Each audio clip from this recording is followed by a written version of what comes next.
Excel PU college ಗುರುವಾಯಿನಕೆರೆ, ಕರ್ನಾಟಕದ number 1 PU college. Admissions open now.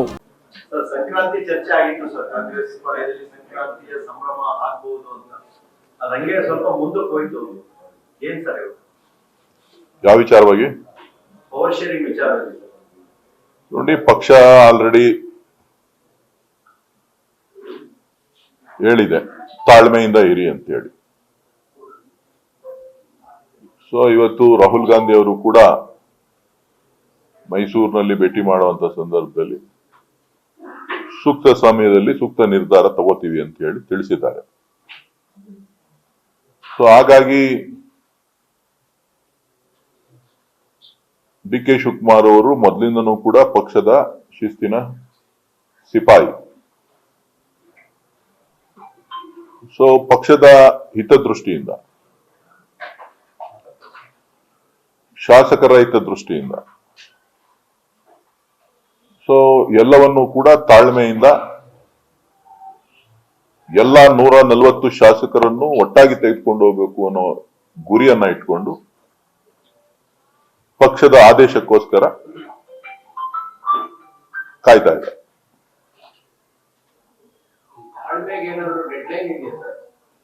ನೋಡ್ರಿ, ಅಧಿಕಾರ ಯಾರಿಗೂ ಅಷ್ಟು ಸುಲಭವಾಗಿ ಬರಲ್ಲ. ನಾನು ಮೊದಲೇ ಹೇಳಿದ್ದೀನಿ, ನಮ್ಮ ಅಣ್ಣನ ನಾಣ್ಯಲ್ಲಿ ಬರೆದಿದ್ರೆ ಮುಖ್ಯಮಂತ್ರಿ ಆಗ್ತಾರೆ ಅಂತ. ಈಗಲೂ ಅದನ್ನೇ ಹೇಳ್ತೀನಿ. ಸೊ ಮುಖ್ಯಮಂತ್ರಿ ಹುದ್ದೆ ಬಹಳ ಸುಲಭವಾದದ್ದಲ್ಲ, ಅಷ್ಟು ಸುಲಭವಾಗಿ ಸಿಗುವಂಥದ್ದಲ್ಲ. ಯಾರ್ಯಾರು ಎಲ್ಲರೂ ಸೇರಿ ಇದಕ್ಕೆ ಭಾಗಿಯಾಗಬೇಕು.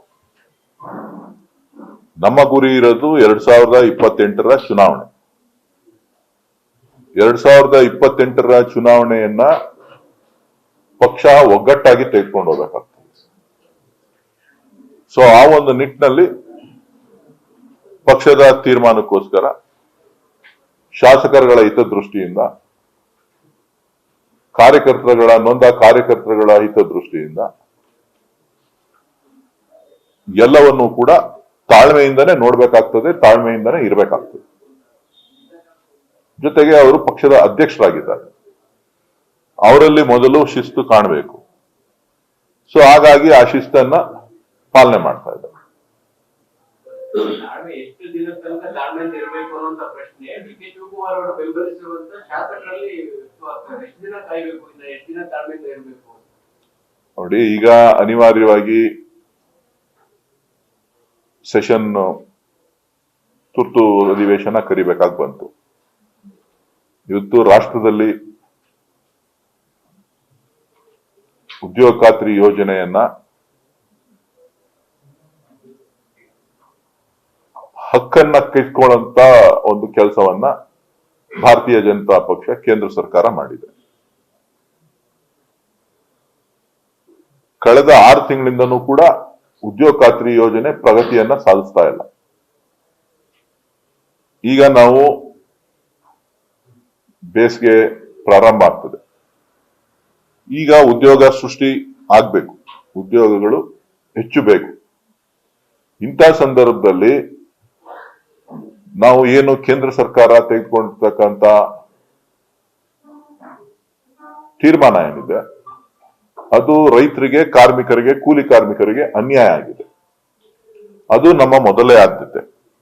ಸೊ ಹಾಗಾಗಿ ಶಾಸಕಾಂಗ ಪಕ್ಷದ ಸಭೆಯಲ್ಲಿ ಅಧಿವೇಶನ ಕರಿಬೇಕು ಅಂತ ಹೇಳಿ ತೀರ್ಮಾನ ಮಾಡಿದ್ದಾರೆ. ಸೊ ಮೊದಲನೇ ಅಧಿವೇಶನ ಆಗಿರೋದ್ರಿಂದ ಏನು ರಾಜ್ಯಪಾಲರ ವಂದನೆ ಸಲ್ಲಿಸುವಂತ ನಿರ್ಣಯ ತಗೋಬೇಕಾಗುತ್ತೆ. ಜೊತೆಗೆ ಮನ್ರೇಗಾ ಬಗ್ಗೆ ಕೂಡ ವಿರೋಧ ಪಕ್ಷಗಳು ಚರ್ಚೆಗೆ ಬನ್ನಿ ಅಂತ ಕರೀತಾ ಇದ್ರು. ಸೊ ಇವರು ಕೂಡ ಚರ್ಚೆಗೆ ಸಿದ್ಧ ಇದ್ದೀನಿ ಅಂತ ಹೇಳಿದ್ರು. ಕಾಂಗ್ರೆಸ್ ಪಕ್ಷ ಕೂಡ, ಸರ್ಕಾರ ಕೂಡ ಸಿದ್ಧ ಇದೀವಿ ಅಂತ ಹೇಳಿದ್ರು. ಸೊ ಇದೆಲ್ಲ ಆದ್ಮೇಲೆ ಏನ್ ತೀರ್ಮಾನ ಮಾಡ್ತಾರೆ ಕಾದ್ ನೋಡೋಣ. ನ್ಯೂಸ್ ಫಸ್ಟ್, ನಿರ್ಭೀತಿಯಿಂದ ನಿಮ್ಮ ಪರವಾಗಿ.